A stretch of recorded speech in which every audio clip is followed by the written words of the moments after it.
kita tidak memilih pemimpin karena berdasarkan demokrasi. Tetapi setelah mereka terpilih, kita harus taat. Kita harus taat. Ya. Sikap kita seperti ini dijadikan ledekan oleh Hizbiyun. Ya. Kenapa mau dengarkan Hizbiyun? Ya. Orang yang tidak suka itu meledek kapan saja. Benar pun diledek, apalagi ada kemungkinan. Yang jelas saja benar, diledek, apalagi bagi mereka tidak apa? Tidak jelas. Ya. Ini kesepakatan di kalangan para ulama. Kesepakatan di kalangan para sahabat. Ya. Ketika Marwan mengkudeta Abdullah bin Zubair, dia berhasil berkuasa. Seluruh yang ada waktu itu, Abdullah bin Umar, Anas bin Malik, ya, Ibnu Abbas, itu semuanya membaiatnya. Membaiatnya. Ini kesepakatan para sahabat. Mau menyelisih kesepakatan para sahabat? Ya, tahu hukumnya menyelisih kesepakatan para sahabat.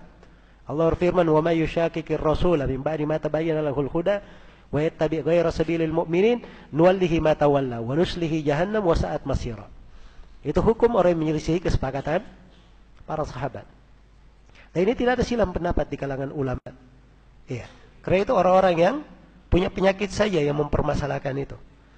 Umat Islam ini dididik untuk menjaga kebersamaan. Ya, menghindari perpecahan.